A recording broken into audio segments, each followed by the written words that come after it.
प्यारे दोस्तों, कैसे हैं आप। आशा करता हूँ आप बिल्कुल ठीक होंगे।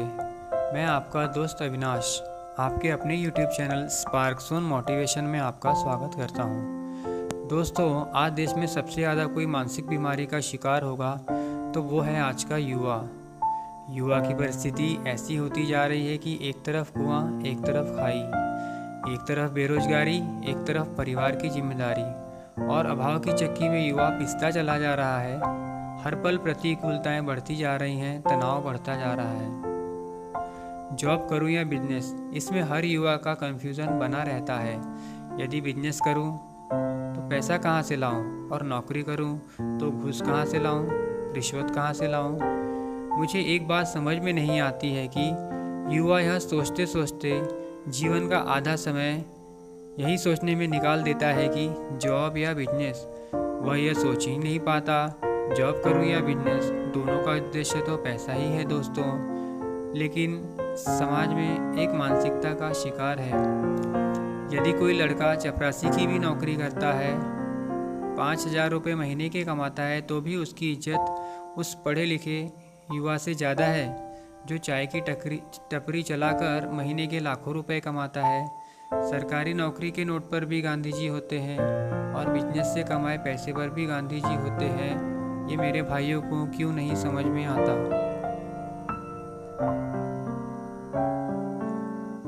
घर की परिस्थितियाँ इतनी खराब हैं कि क्या कहें। पापा की तबीयत खराब, दीदी की शादी, माँ की दवाइयाँ, इतनी जिम्मेदारी आज की युवा के सर पे होती हैं। फिर भी कुछ युवा सही समय आने का इंतज़ार कर रहे हैं। जॉब के फॉर्म भरते भरते पूरा पैसा और समय खराब हो गया, बुढ़ापा आने लगा। दोस्तों, कुर्सी पर बैठकर मोटिवेशन का ज्ञान पेलना आसान है, लेकिन जीवन में जब तूफान आते हैं तो मोटिवेशन नहीं, आपका अनुभव काम में आता है। क्योंकि मोटिवेशन एक थ्योरी है और अनुभव तो प्रैक्टिकल का खजाना है। इसीलिए किसी ने कहा है, experience is the best teacher. तो आइए दोस्तों, युवा का हौसला कैसे बढ़ेगा इस पर बात करेंगे। तो दोस्तों, जैसा कि आज के हमारे इस वीडियो का टाइटल था करो या मरो। दोस्तों, एक मन को मजबूत बनाने की ज़रूरत है। मुझे नहीं समझ में आता कि आज युवा किस नींद में सो रहा है। जागो मेरे भाइयों, उचित समय कभी नहीं आता। हर अच्छा करने के लिए हर समय सही है। कोशिश करने का समय नहीं, यह काम करने का समय है मेरे भाइयों। लोगों पे ध्यान मत दो, या तो कार्य सिद्ध होगा या तो शरीर नष्ट होगा। ऐसी शर्त हर काम में रखो, चाहे जॉब हो या बिजनेस। परिस्थितियों से कब तक भागोगे? सामना करो परिस्थितियों का, उनसे भागो मत। पक्का इरादा करो, एक ही विचार की मुझे यही करना है, जॉब या नौकरी, और फिर उससे बार बार बदलो मत। जैसे आपको कारपेंटरी का काम पसंद है और जॉब तो मिल ही नहीं रही है, तो आप अपना कारपेंटरी का काम संभालो। बस एक विचार कि बस यही करना है और कुछ नहीं। तो आइए दोस्तों, पक्का इरादा कैसा होता है इस कहानी को समझते हैं। दुनिया के महान वैज्ञानिक थॉमस एडिसन जिस गांव में रहते थे, वहां के लोग उन्हें पागल कहते थे, क्योंकि उनके ज़माने में बल्ब का आविष्कार हुआ ही नहीं था। होने वाला था, वो भी आविष्कार एडिसन खुद करने वाले थे, यह उन्हें पता था।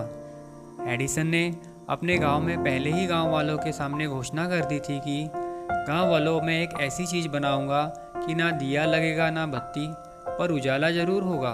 वे बल्ब की बात कर रहे थे, पर लोग बोलने लगे, एडिसन पहले तो आधा पागल थे, अब पूरे हो गए हैं।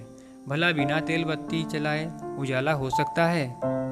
दोस्तों, इतिहासकार बताते हैं कि जब एडिसन का बल्ब पहली बार जला था तो मोहल्ले के सारे लोग गांव से भाग गए थे। उन्हें लगा जैसे बल्ब का उजाला नहीं, कोई दैवी शक्ति है। हजारों प्रयासों में से एडिसन को सफलता नहीं मिली, लेकिन एडिसन का आखिरी प्रयास उन्हें सफलता दे ही गया।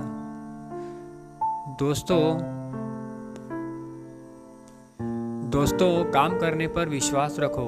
खाली मोटिवेशन वीडियो, कहानियाँ देखने से आपका कैरियर नहीं बन सकता और ना बनेगा। घर की परिस्थितियाँ आज थोड़ी ठीक हैं तो कुछ कर लो। समझ नहीं आता कि परिस्थितियाँ और बिगड़ जाएगी तो युवा क्या कर पाएगा। कंफर्ट जोन को छोड़ो मेरे भाई, जब सब कुछ खत्म हो जाएगा तब उठोगे।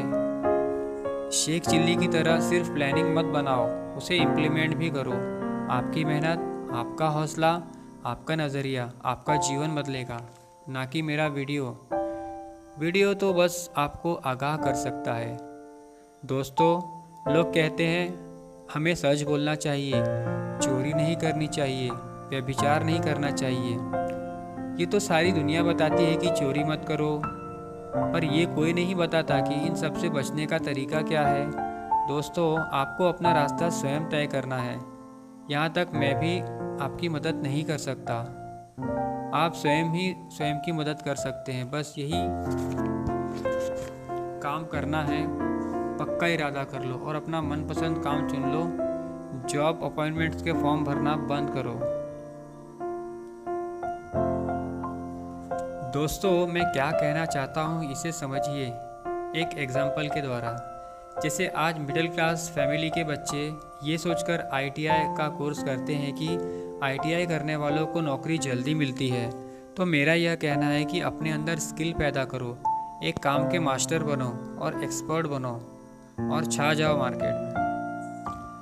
जैसे आपका ITI में कुछ भी ट्रेड हो सकता है, electrician, fitter, motor mechanic, welder. तो आप किसी एक अच्छे वर्कशॉप में काम सीखकर अब खुद का बिजनेस कर सकते हो। पर आप कहेंगे दोस्तों हमारे पास तो पैसा ही नहीं है। तो इस पर मैं यह कहना चाहूँगा दोस्तों कि इतने सारे जॉब के लिए आपने फॉर्म भरा, लाखों पैसे बर्बाद कर दिए, तो आपको अपना खुद का बिजनेस करने के लिए पैसा क्यों नहीं है। दोस्तों, मैं आपको अपनी कहानी बताता हूँ। 2009-10 में मैंने ITI से इलेक्ट्रीशियन का कोर्स किया था। लाखों रुपए के फॉर्म भर दिए, 35 साल पार हो गए लेकिन कोई उद्धार नहीं, काफ़ी निराशा और डिप्रेशन। दोस्तों, आपकी जानकारी के लिए बता दूं कि मेरा ITI का कोर्स इलेक्ट्रीशियन था, लेकिन आज मैं वेल्डिंग का काम करता हूं।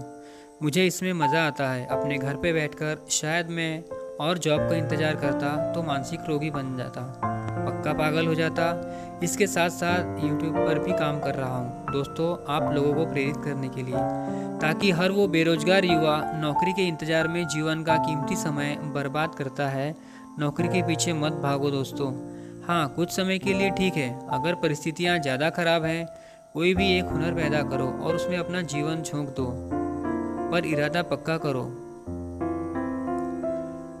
ऋषि दयानंद की तरह। आइए दोस्तों, ऋषि दयानंद की कुछ लाइनें आपको सुनाता हूँ जो स्वर्ण अक्षरों में लिखने लायक हैं। जब भी मैं निराश होता हूँ तो दोस्तों मैं इन लाइनों को दोहरा लेता हूँ। एक बार ऋषि दयानंद किसी गांव से गुजर रहे थे। उसी समय बहुत ज़ोरदार वर्षा और बर्फ़ पड़ने लगी।